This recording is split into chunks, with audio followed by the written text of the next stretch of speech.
ಪ್ರಜ್ವಲ್ ಸೂರಜ್ ವಿಚಾರ ಷಡ್ಯಂತ್ರ ಅಂದ್ರೆ ಯಾವ ರೀತಿ ನೋಡ್ರಿ, ಅದ್ರ ಬಗ್ಗೆ ನಾನು ಇವತ್ತು ಹೇಳೋದಿಲ್ಲ. ನಾನೇನಿದ್ರು ಯಾರೇ ತಪ್ಪು ಮಾಡಿದ್ದು ಕಾನೂನಿದೆ, ಅದ್ರ ಬಗ್ಗೆ ನಾನು ಯಾರನ್ನೂ ವಹಿಸ್ಕೊಳ್ಳೋದು. ನನಗಿಷ್ಟೇ ಕಾನೂನು ಬಗ್ಗೆ ನನಗೆ ಗೌರವ ಇದೆ, ನ್ಯಾಯಾಂಗದ ಬಗ್ಗೆ ಗೌರವ ಇದೆ.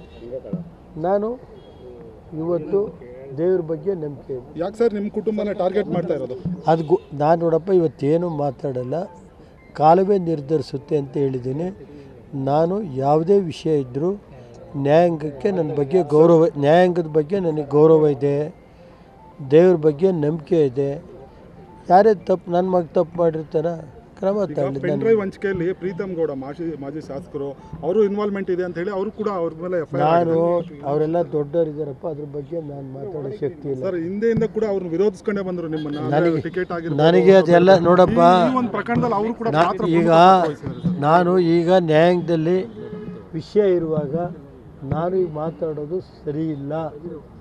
ನ್ಯಾಯಾಂಗದ ಬಗ್ಗೆ ನನಗೆ ಗೌರವ ಇದೆ, ನ್ಯಾಯಾಂಗ ಏನು ತೀರ್ಪು ಕೊಡುತ್ತೆ ಅದಕ್ಕೆ ಭಾಗಿಯಾಗ್ತೀನಿ ಅಷ್ಟೇ. ಸರ್, JDS BJP ಮೈತ್ರಿ ಆಗಿದ್ದಕ್ಕೆ ಪ್ರೀತಮ್ ಗೌಡ್ರು ನಿಮ್ಮ ವಿರುದ್ಧ ಈ ರೀತಿ ಷಡ್ಯಂತ್ರ ಮಾಡಿ ನನಗದೆಲ್ಲ ಅದ್ರ ಬಗ್ಗೆ ನಾನು ರಿಯಾಕ್ಟ್ ಮಾಡೋಕ್ಕೂ ಇಲ್ಲ.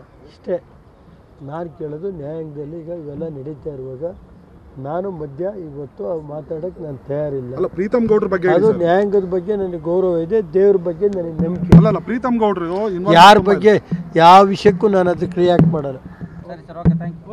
ನಿಮಗೆಲ್ಲ ಪತ್ರಿಕಾ ಸ್ನೇಹಿತರಿಗೆ ನನಗೆ ಇಲ್ಲಿವರೆ ರಾಜಕೀಯವಾಗಿ ಈ ಮಟ್ಟಕ್ಕೆ ಬರೋದಕ್ಕೆ ನಿಮ್ಮದು ಸಹಕಾರ ಇದೆ. ನಿಮ್ಗೆ ಈಗ ಈ ಮಟ್ಟಕ್ಕೆ ನನಗೆ 25 ವರ್ಷ ಶಾಸಕನಾಗಿ ಕೆಲಸ ಮಾಡೋದ್ರಲ್ಲಿ ನೀವು ಸಹಕಾರ ಕೊಟ್ಟಿದ್ದೀರಿ, ಅದಕ್ಕೆ ನಾನು ಋಣಿಯಾಗಿದ್ದೀನಿ. ಮುಂದೇನು ನಮಗೆ ನಮ್ಮ ಕೈ ಇರೋದಷ್ಟು ಮಾಡ್ಕೊಂಡು ಹೋಗ್ತೀವಿ. ಇರೋವರೆಗೆ ಇನ್ನೂ 3 ವರ್ಷ 4 ವರ್ಷ ಐತಲ್ಲಪ್ಪ, ಇರೋವರೆಗೆ ಮಾಡೋ ನಡೀರಿ.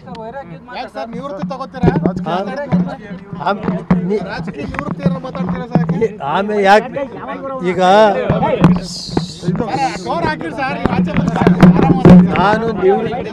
ನಾನು ನಿವೃತ್ತಿ ಆಗೋದಿಲ್ಲ, ನಾನು ನಿವೃತ್ತಿ ಆಗೋದು ಕ್ವಶನ್ನೇ ಇಲ್ಲ. ಗೊತ್ತಾಯ್ತೇನ್ರಿ? ಬಾಕಿ ಎಲ್ಲ ವಿಷಯಕ್ಕೆ ಕಾಲ ಬಂದ